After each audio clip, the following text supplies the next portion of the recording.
Hello नमस्कार जी, कैसे हैं आप सब? कैसी चल रही है आपकी तैयारी? आई होप सभी की तैयारी बहुत अच्छी चल रही होगी।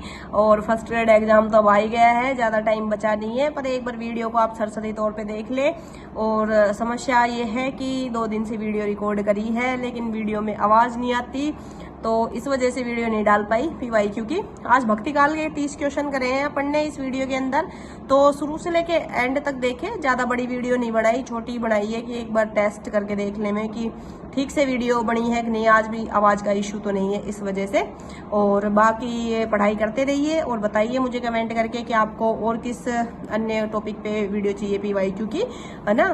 तो मैंने अभी भक्ति काल पे बना दी है, अगर कहोगे तो 1-2 वीडियो और भक्ति काल पे आ जाएंगी, और कोई आदि काल पे चाहिए, रीति काल पे चाहिए तो उनके पीवाई क्योंकि वीडियो भी आ जाएंगी। तो चलिए वीडियो को शुरू करते हैं, शुरू से लेके एंड तक जरूर देखना। भक्ति काल में सबसे पहले क्वेश्चन आ रहा है हमारे जो संत संप्रदाय है उनसे। भक्ति के कौन से संप्रदाय का केंद्र महाराष्ट्र रहा है? तो महाराष्ट्र से वारकरी संप्रदाय का केंद्र रहा है। सेकंड क्वेश्चन, अपना भावात्मक रहस्यवाद लेकर सूफी जब भारत आए तब यहाँ उन्हें केवल साधनात्मक रहस्यवाद योगियों, रसायनियों और तांत्रिकों में मिला। यह मत किसका है? ये रामचंद्र शुक्ल जी का मत है। इसको याद रखिएगा कि रामचंद्र शुक्ल जी क्या कहते हैं कि अपना भावात्मक रहस्यवाद लेकर जब सूफी भारत आए थे तो उन्हें क्या मिला था?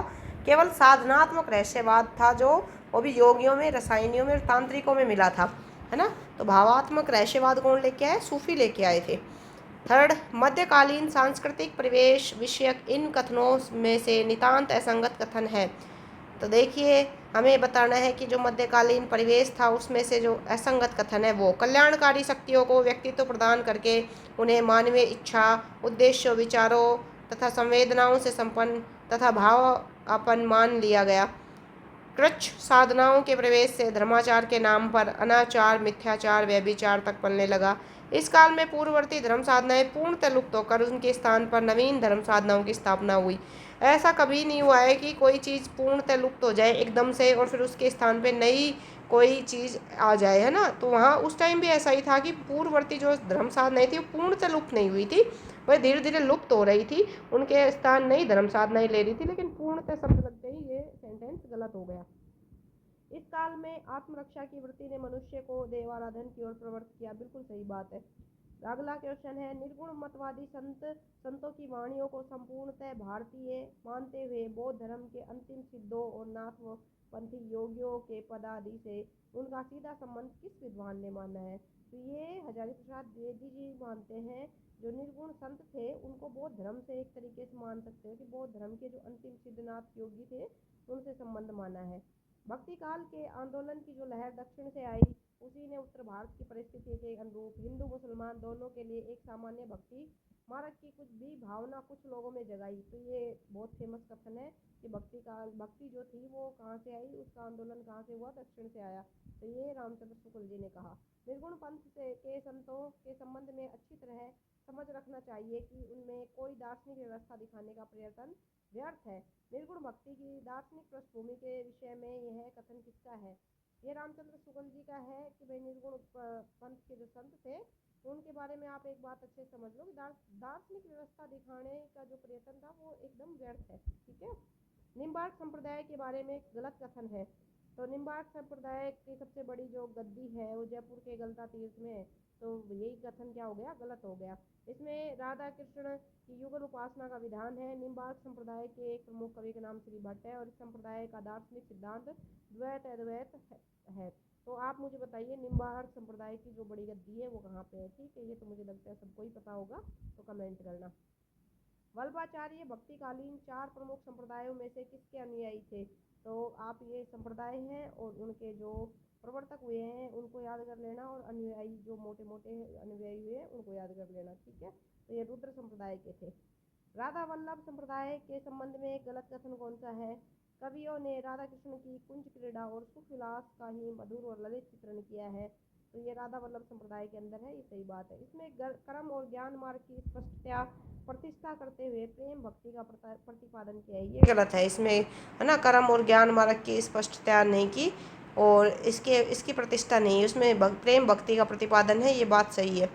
इसमें राधा को कृष्ण से भी उच्च स्थान रखकर उपास्य माना है, बिल्कुल सही। इसके सत्य साहित्य में मुख्य रूप से नित्य विहार दर्शन ही सहचरी जीवात्मा का उपास्य भाव है, बिल्कुल सही है।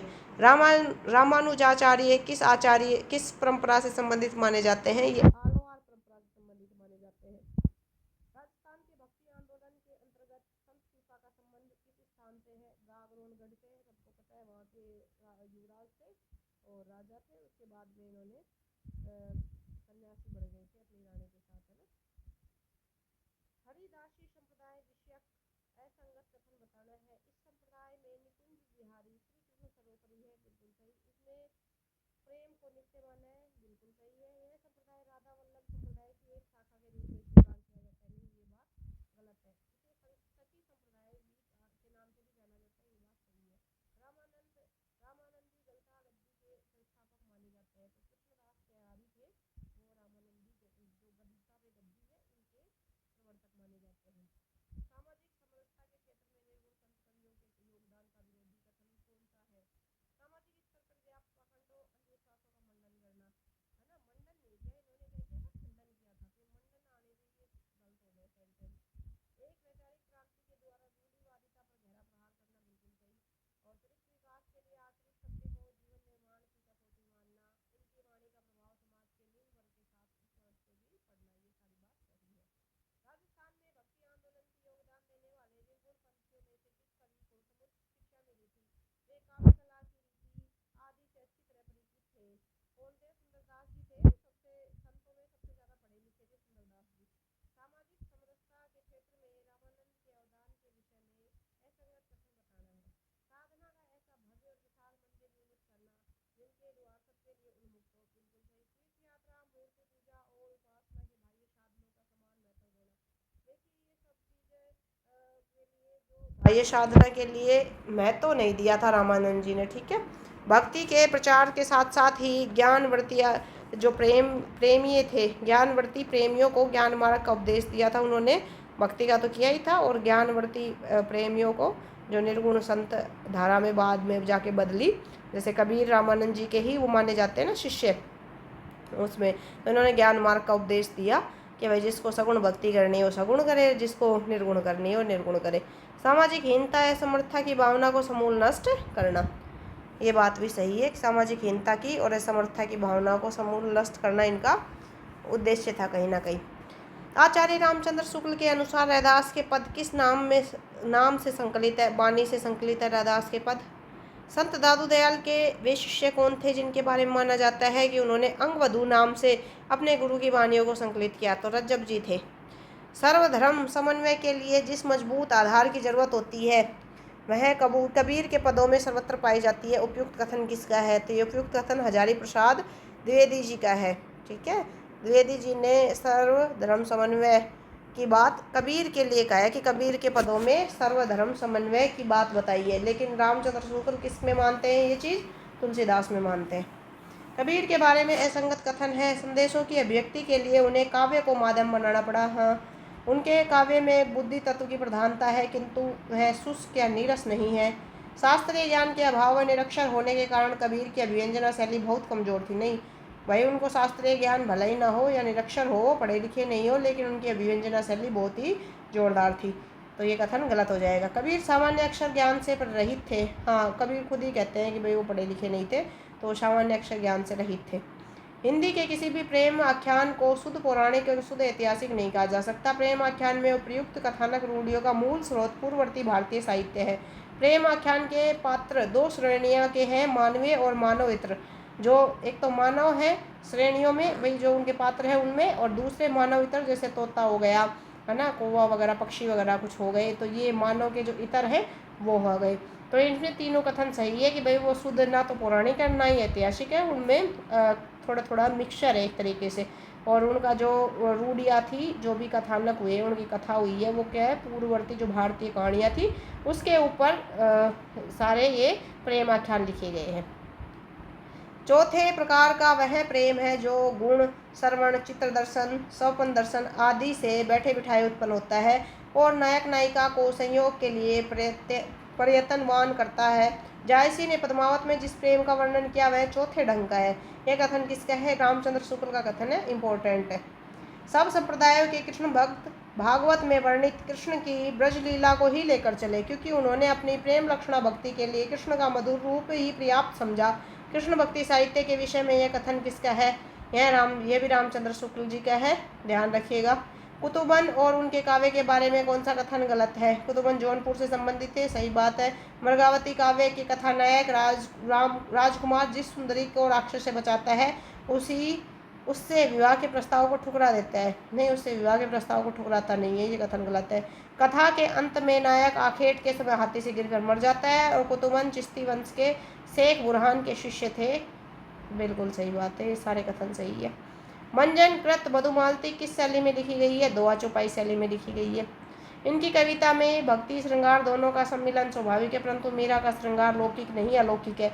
उसमें न तो विद्यापति की सी अश्लीलता है, न सूर की सी उच्छृंखलता और न बिहारी की सी मादकता। यह कथन किसका है? ये इंपॉर्टेंट कथन है, नया कथन है, परशुराम चतुर्वेदी का है, तो ये आप याद रखना। जो परशुराम चतुर्वेदी की मीरा पदावली है उसकी भूमिका से उठाया हुआ लग रहा है, कंफर्म नहीं है मुझे, लेकिन लग ऐसा रहा है कि भाई वहीं से उठाया हो। आचार्य रामचंद्र शुक्ल के अनुसार सूरदास ने शक्तिशील और सौंदर्य में से अपने को कहाँ तक सीमित रखा? तो रामचंद्र शुक्ल के अनुसार सूरदास ने केवल सौंदर्य तक सीमित रखा अपने को। नंददास की जो रसमंजरी किस प्रकार की रचना है? ये नायक नायिका भेद है। राम भक्ति काव्य धारा की सबसे बड़ी विशेषता है कि उसमें सब प्रकार की रचनाएं हुई, उसके द्वारा कई प्रकार की रचना पद्धतियों को उत्तेजना मिली। ये कथन भी किसका है? रामचंद्र शुक्ल जी का है। आचार्य रामचंद्र शुक्ल के अनुसार गोस्वामी तुलसीदास ने कौन सी सूरदास के अनुकरण पे की, कौन सी रचना की सूरदास के अनुकरण पे? जो गीतावली लिखी थी, कृष्ण गीतावली, वो तुलसीदास ने सूरदास जी के अनुकरण पे की थी। ठीक है जी, आज के लिए इतने ही। 30 क्वेश्चन काफ़ी है मेरे अकॉर्डिंग, है ना। क्या है कि कल परसों भी मैंने 2 दिन से मैं वीडियो शूट कर रही हूँ, पर कोई कारण की वजह से उसमें आवाज़ नहीं आ पा रही। अब आज भी देखते हैं, मैंने सोचा कि एक छोटा ही वीडियो बना के देखते हैं, अगर नहीं आएगी तो कोई बात नहीं, दुख नहीं होता। 100 क्वेश्चनों की वीडियो बना देती हूँ, फिर उसमें आवाज़ नहीं आती आधी वीडियो में, फिर यही समस्या है। इस वजह से 2 दिन से वीडियो नहीं आ पा रही। और आप लोगों को मुझे लगता है पढ़ाई बढ़िया चल रही होगी। सेकंड ग्रेड वालों के लिए तो काफ़ी है ये जो क्वेश्चन है ना, मुझे लगता है कि काफ़ी हद तक थोड़ा बहुत आपने साहित्य पढ़ रखा होगा, और एक तरीके से लास्ट में जो लास्ट टिप होती है वो देख ले। फर्स्ट ग्रेड वालों के लिए भी यही कहूँगी कि एक बार इनको सरसरे तौर पे देख जाएं, ताकि इनमें से कोई क्वेश्चन आए तो आपके क्वेश्चन गलत ना हो। ठीक है, आप ये पढ़ाई बढ़िया कर ही रहे होगे। वीडियो अच्छी लगे तो लाइक करें, चैनल को सब्सक्राइब करें, अपने दोस्तों में शेयर करें, और कमेंट करें कि भाई आगे किस पे चाहिए, आदिकाल पे वीडियो बना दे क्या, या भक्ति काल की ओर लेके आए। ओके जी, बाय बाय, चलते हैं। जय हिंद, जय भारत।